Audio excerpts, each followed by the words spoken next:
Fear of God is the beginning of wisdom. If you want it, come and get some. Because we love wisdom. Because we love wisdom. People in every part of the globe are perishing because the judgment is low. From children to teens to elderly folks, this epidemic is incredibly bold. Wisdom is needed to see through the fog. Without it, we'll stumble and see to the long. You're jumping without something to break and fall if you choose to ignore this beckoning call.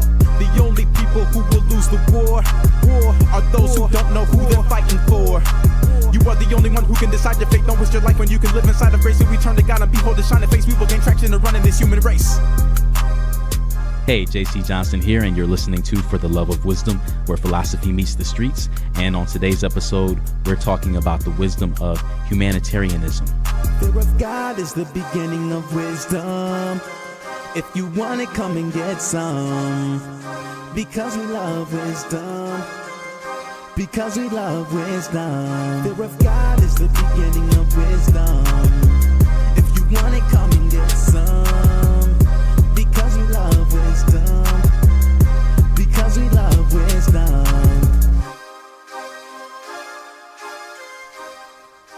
For the Love of Wisdom, where philosophy meets the streets. What's going on? JC Johnson here, and I'm glad that you could join me today.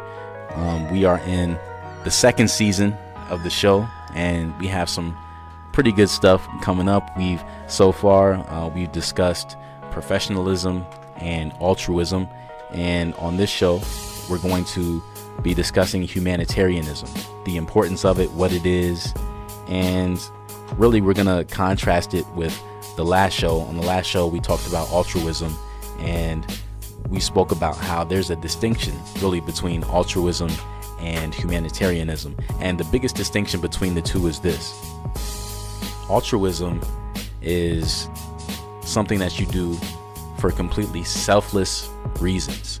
So you're doing it simply for the well-being of other people, whereas humanitarianism could be altruism. Basically, it could be that you're doing it for the well-being of others only. However, it is possible to be a humanitarian who has some other kind of gain from it. Basically, this could be a person who donates $5 million to something in order for them to get a tax write-off. So the fact that they're donating is good, but the reason for doing so cannot be considered altruistic. It would just be, for some other reason. So it's important to just have that distinction in mind before we go forward. But basically, what we're going to talk about today is humanitarianism, and this show, For the Love of Wisdom, for the love of wisdom, of course, it comes from the two Greek words, philos and sophos, or philo and sophos, and those two words come together to mean love of wisdom, and that's where the show title comes from. And wisdom is all about having the ability to discern and having good sense and making proper judgments, right? So we're not talking about judging people in a negative way or a harsh way, but we're talking about being able to judge situations and even to be able to properly judge the motives of other people, which is definitely a hard thing to do because you can't read anyone's mind. But wisdom is all about being able to do that. The longer you live life, the more stuff you go through, the more that you're better able to discern. All right, so last time when we discussed altruism, we looked at this verse from James 1:27 that says, "Here are the beliefs and way of life that God our Father accepts as pure and without fault. When widows are in trouble, take care of them. Do the same for children who have no parents, and don't let the world make you impure." That's a very powerful verse that really speaks to our duty as human beings to take care of others who are not able to take care of themselves. Now, this is not saying that if you are the type of person, or if you're in a situation where you can't take care of yourself, this doesn't apply to you, right? Someone needs to take care of you. But for those who are able-bodied, who don't have any physical limitations, geographical limitations, people who are in a place where they're able to care for others, it's saying that it is your duty as a human being to do so. And to do so is definitely being altruistic. And if you missed that episode, or any other episodes, don't worry, because you can always listen to For the Love of Wisdom on iTunes, Spotify, TuneIn Radio, Stitcher, iHeartRadio, even Google Play Music, anywhere where you can listen to podcasts. If you have an Amazon Alexa device, you can just say, Alexa, play For the Love of Wisdom, and it'll bring that up for you hands-free. All right, so vocabulary.com has this to say about humanitarianism. Despite many jokes to the contrary, a humanitarian is not someone who eats humans, right? Because people will say, okay, someone's a vegetarian, it's because they eat vegetables. So if you're a humanitarian, it's because you eat humans. No, that's not what humanitarianism is about. So please know that I'm not promoting cannibalism at all. I am talking about what it's supposed to mean, which is a person promoting human welfare and social reform. Basically, in our world today, we see these people as philanthropists, people like Bill Gates, people who use their wealth for noble purposes, who donate money for cancer research and things like that, who give money to charities, who give to impoverished children or orphans, right? This is what humanitarianism is all about. And there's an article here. This is by Spectrum News, and this came out today, actually. And this article is from Russell Salvatore, or it speaks about Russell Salvatore, actually. Russell Salvatore recently received the Humanitarian of the Year award. That's a pretty big achievement, right? And so this talks about how he got it, and it says that he received this Humanitarian of the Year plaque by Erie County legislator John Brusso. And there's something that's really important here that Russell Salvatore has to say, because basically here's what happened. He was asked to give a $500 donation in order to get new vans for patients at the VA hospital, right? $500, that's not a lot to ask, right? I mean, depending on how much money you have. If you only have $500, then that's like asking someone to give their life savings. But for him, that wasn't really a lot to ask, and he could have easily done it and said, you know what, they asked for $500, I gave them $500, and I'm gonna leave it at that.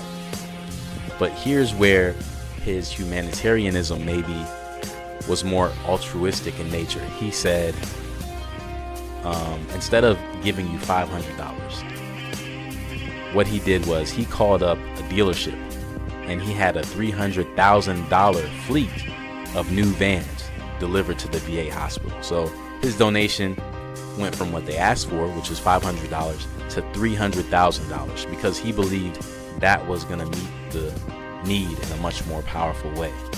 What they were asking for was not enough, so he superseded their expectations. And Russell Salvatore had this to say about this whole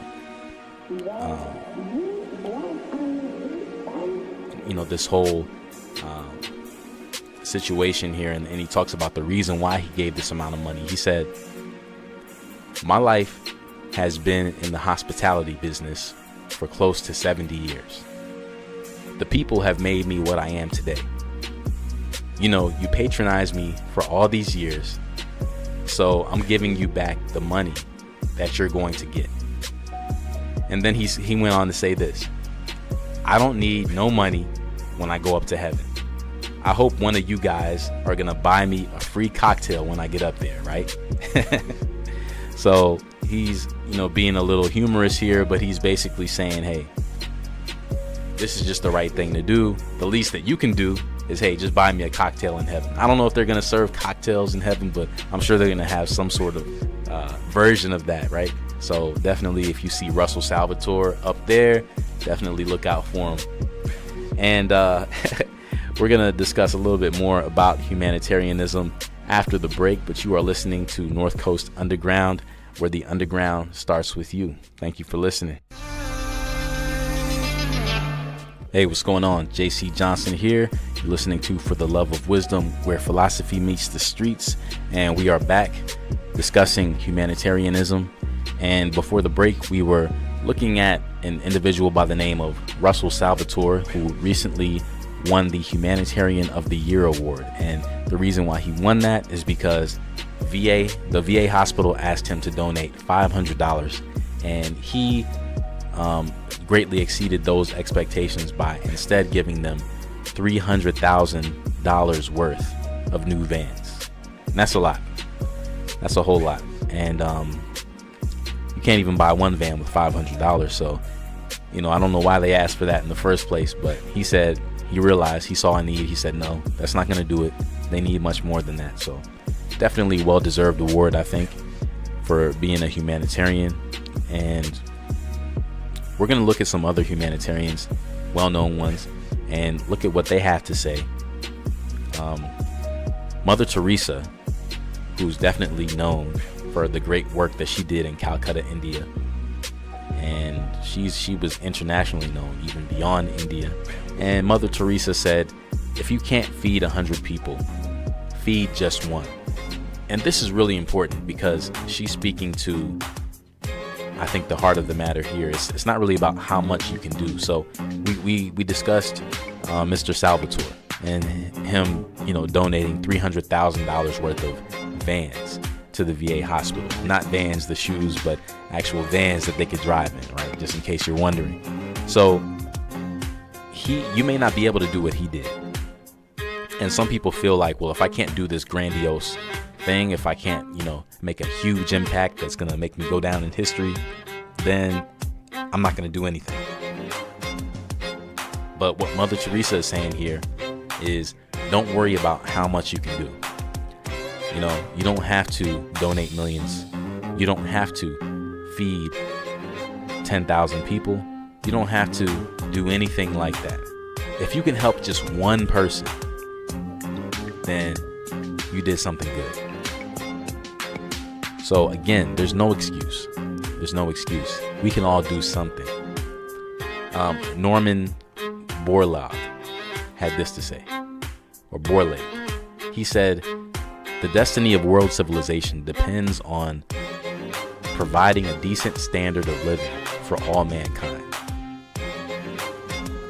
So, again, Norman Borlaug, he said, the destiny of world civilization depends upon providing a decent standard of living for all mankind. So he's saying here that in order for us to really go on as a society, in order for us to truly make the change that's needed in the world, in order for the world to sustain itself, it's saying that everyone needs to have a decent standard of living, because if not, even those who do have a decent standard of living are not going to be able to maintain that for long. Wealth, prosperity, all of that needs to be spread. If things keep going the way that they're going, where it only stays with the 1%, that's not going to produce good results in the long run. Here's what J.K. Rowling had to say. Famous author J.K. Rowling. Books have been made into some well-known movies, and he had this to say. He said, the power of human empathy, leading to collective action, saves lives and frees prisoners. Ordinary people whose personal well-being and security are assured join together in huge numbers to save people they do not know and will never meet. And what he's talking about here is the fact that, you,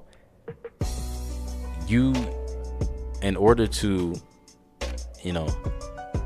really, make a huge impact, going beyond even those people who are only able to help a few, but he's talking about those who can really do a lot. He's saying you may not know the people that you're helping. You may not know their names. You may never see their face. You may never even see the fruit of what you're doing, and how it benefits them in real time. But he goes on to say this: unlike any other creature on this planet, humans can learn and understand without having experienced. They can think themselves into other people's places. We do not need magic to change the world. we carry all the power we need inside ourselves already. We have the power to imagine better. So you may not see it. You may not know these people personally, but you can impact their lives in a powerful way just by being willing, just by using your gifts, your talents, your resources to make the world better. And Audrey Hepburn, famous actress, has this to say: "Since the world has existed, there has been injustice, but it is one world, the more so as it becomes smaller, more accessible. There is just no question that there is more obligation that those who have should give to those who have nothing." And I think that says it all right there. If you have, you should be giving to those who have nothing. That is your moral obligation. That is your duty as a human being. And what does the Bible have to say about humanitarianism? We discussed what it had to say about altruism, but it also has something to say about humanitarianism. Some could argue that they're not too different from each other. Ultimately, the biblical stance would be altruism. But when it comes to this, it says, "In everything I did, I showed you that we must work hard and help the weak. We must remember the words of the Lord Jesus. He said, 'It is more blessed to give than to receive.'" So again, you could say this is a humanitarian statement, but really it's a altruistic statement, because it's saying here that it's always better to give than it is to receive. And that is something that is always true. And you may benefit from giving and you may not, but ultimately it doesn't matter. The main thing is that it is better to give than it is to receive, because it's not saying like other people are more important than you. That's not the point. But it's saying that there's a greater sense of fulfillment. It's a greater reward when you're able to give to others, right? Just as it's a greater reward for those other people when they give to you, right? So it's not just like other people are the only ones who are ever going to benefit, but I mean, as we go through life every day, people benefit us in different ways, whether we realize it or not. It's always better to give than to receive. Proverbs 19:17 says that anyone who is kind to the poor lends to the Lord. God will reward them for what they have done. And this is important because, again, if somebody's doing this for simply humanitarian reasons and maybe not altruistic reasons, they're doing it just to get something back. Well, this says that God will give something back to you if you give to the poor. So again, there's no reason not to. There's no logical reason not to help others who are in need, even if it's for selfish reasons, which I hope it's not. But even if so, it says that God will still take care of you. So more on that next time. You're listening to For the Love of Wisdom, where philosophy meets the streets. Fear of God is the beginning of wisdom. If you want it, come and get some. Because we love wisdom. Because we love wisdom. Fear of God is the beginning of wisdom. If you want it, come